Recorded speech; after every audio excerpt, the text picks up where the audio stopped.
विकल्प खुले रखना कोई विश्वासघात नहीं है। हम सबकी जिंदगी में ऐसे पल आते हैं जब हमें किसी अवसर, किसी नौकरी, किसी रिश्ते या किसी स्थान से जुड़कर लगता है कि यही हमारा ठिकाना है।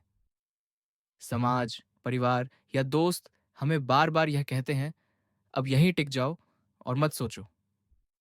लेकिन क्या सच में रुक जाना ही कामयाबी है? क्या सपनों और विकल्पों को तलाशते रहना किसी का विश्वासघात कहलाता है? आत्मसम्मान और सपनों की यात्रा। हमारे समाज में अक्सर यह धारणा बन जाती है कि अगर किसी ने हमें एक मौका दिया है तो हमें उसी के प्रति आजीवन वफादार रहना चाहिए।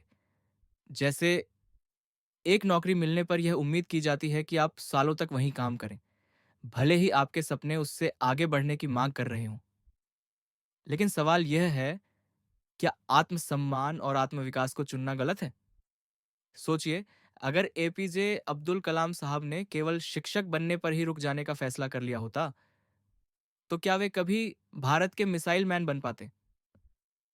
अगर महात्मा गांधी ने सिर्फ एक वकील बनकर लंदन में ही स्थिर होने का चुनाव किया होता, तो क्या वे आजादी की लड़ाई का चेहरा बनते?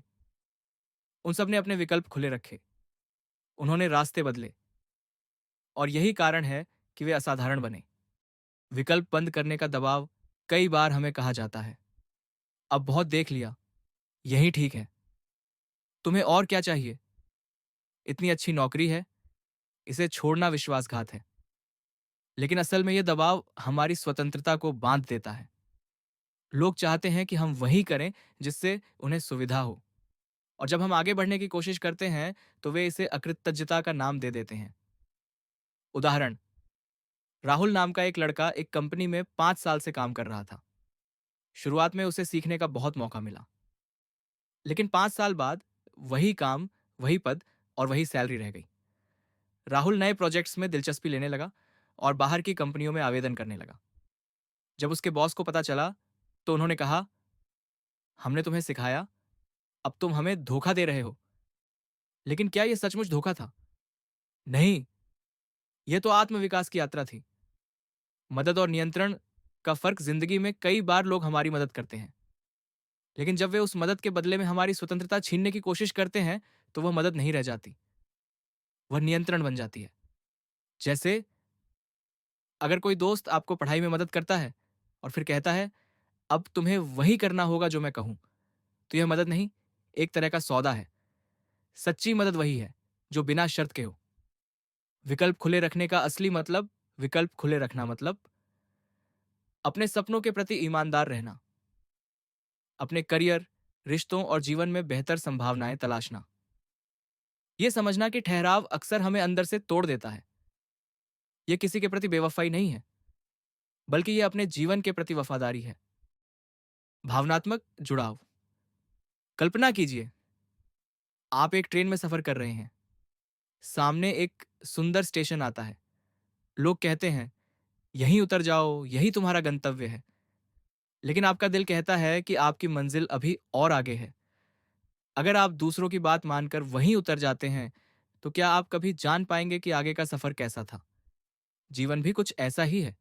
सीमाएं तय करने का अधिकार आपको अपनी जिंदगी में यह तय करने का पूरा हक है।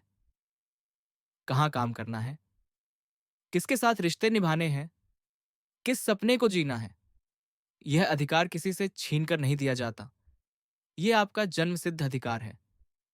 तर्क और भावनाओं का संतुलन। तर्क कहता है, अगर आप विकल्प खुले रखते हैं तो आप अपने करियर, रिश्तों और जीवन की गुणवत्ता को बेहतर बनाने के अधिक मौके पाते हैं। भावना कहती है, अगर आप दूसरों की अपेक्षाओं के कारण अपने सपनों को छोड़ देते हैं तो भीतर एक खालीपन रह जाता है। यही कारण है कि विकल्प खुले रखना जीवन के प्रति एक ईमानदार रवैया है। जीवन के वास्तविक उदाहरण, एक करियर में बदलाव। कई लोग इंजीनियरिंग करके बाद में लेखक, कलाकार या शिक्षक बनते हैं। अगर वे विकल्प खुले न रखते तो शायद वे अपनी असली पहचान कभी न खोज पाते। 2. रिश्तों में बदलाव। अगर एक रिश्ता हमें सम्मान और खुशी नहीं दे रहा तो उससे बाहर निकलना विश्वासघात नहीं है, यह आत्मसम्मान है। 3. शहर या देश बदलना। बेहतर अवसरों की तलाश में लोग एक जगह से दूसरी जगह जाते हैं। यह धोखा नहीं है, यह विकास है। निष्कर्ष, विकल्प खुले रखना किसी के प्रति बेवफाई नहीं है, यह उस जीवन के प्रति वफादारी है जिसे आप जीना चाहते हैं। यह आत्मसम्मान है, यह विकास है, यह अपने सपनों को सच करने की प्रक्रिया है। तो अगली बार जब कोई आपसे कहे, रुक जाओ और मत देखो, तो याद रखिए, आपको सपने देखने और उन्हें पूरा करने का अधिकार है। विकल्प खुले रखना कोई विश्वासघात नहीं है। यह तो उस जीवन का सम्मान है जिसे आपने अपने लिए चुना है।